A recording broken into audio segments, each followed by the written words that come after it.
اللہ اللہ اللہ اللہ۔ انسان کی یہ فطرت ہے کہ وہ اپنے ہر عمل پر بہترین بدلہ چاہتا ہے، ہر کام پر بہترین انعام چاہتا ہے، ریٹرن میکسیمم ہو، یہ بندے کی فطرت ہے۔ اس لیے کام کاروبار میں دیکھیں، بزنس مین وہاں انویسٹ کرتا ہے جہاں ریٹرن زیادہ ہوتی ہے۔ ذرا کسی پروجیکٹ کی بات ہو، پہلا کوشچن پوچھتا ہے پے بیک پیریڈ کیا ہے، پیسہ زیادہ کہاں سے آئے گا؟ تو یہ دنیا ہو یا دین ہو، ہر انسان کی فطرت۔ اب دین کے معاملے میں انسان اللہ رب العزت سے سب سے بڑا انعام کیا مانگ سکتا ہے؟ جنت کا محل مانگے، جنت کی کوئی اور نعمتیں مانگے، دنیا کی نعمتیں مانگے؟ کنسپٹ تو کلیئر ہونا چاہیے نا کہ مانگے تو کیا مانگے۔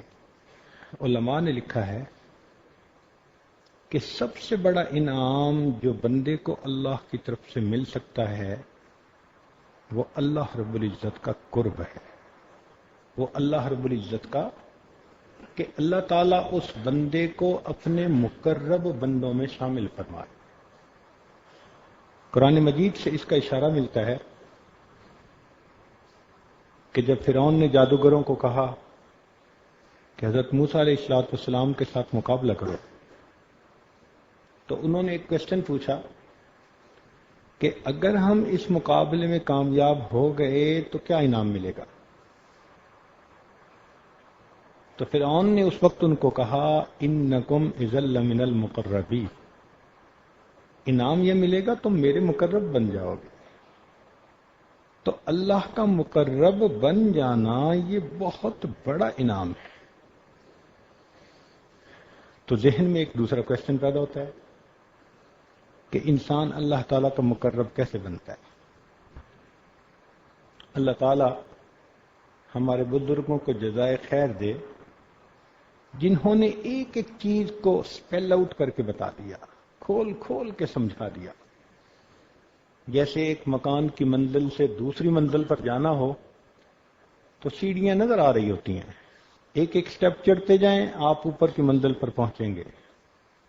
انہوں نے بھی اسی طرح ایک ایک قدم جو اٹھنا ہے اس کے بارے میں تفصیل بتا دی کہ یہ سٹیپس ہیں، اگر یہ سٹیپس تم لے لو تو تم اللہ کے مقرب بندوں میں شامل ہو جاؤ گے۔ تو بات تو بڑی اہم بن گئی کہ ہم اللہ تعالی کے مقرب بندے کیسے بن سکتے ہیں۔ اس کی ابتدا سنیے کہ جس انسان کے اندر بھی ادب ہوتا ہے وہ انسان حقیقت میں بانصیب ہوتا ہے۔ آپ نے سنا ہے نا، با ادب بانصیب اور بے ادب بے نصیب۔ تو بندے کے نصیب ہی کھلتے ہیں ادب سے۔ یہ سب سے پہلا قدم ہے کہ انسان اللہ تعالیٰ کا ادب کرے، رسول اللہ صلی اللہ علیہ وسلم کا ادب کرے، کتاب اللہ کا ادب کرے، بیت اللہ کا ادب کرے، شاعر اللہ کا ادب کرے، اولیاء اللہ کا ادب کرے، اپنے والدین کا ادب کرے، استاد کا ادب کرے۔ ادب سے ہی کام آگے بڑھتا ہے۔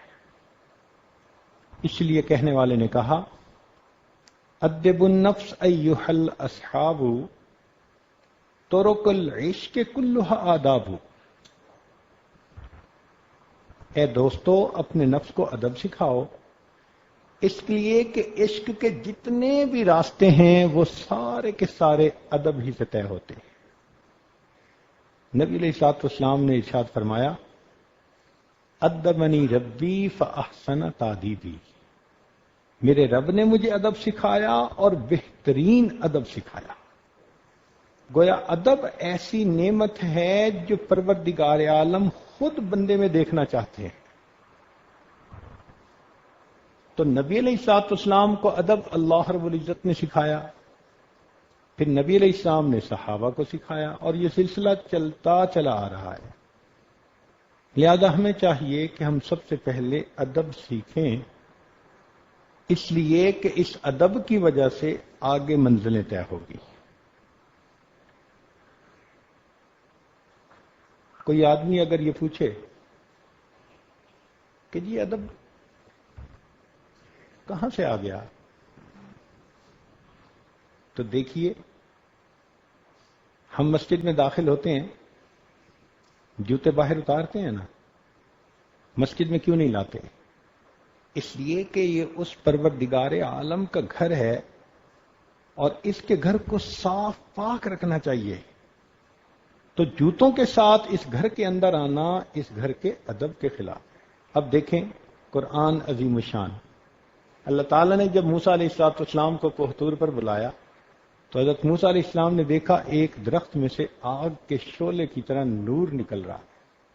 تو حضرت موسیٰ علیہ السلام اس وادی میں داخل ہونے لگے، اللہ تعالیٰ نے فرمایا فَخْلَعْ نَعْلَيْكَ، جوتے اتار دیجئے، اِنَّكَ بِالْوَادِ الْمُقَدَّسِ طُوَىٰ، آپ ایک مقدس وادی طوا میں ہیں۔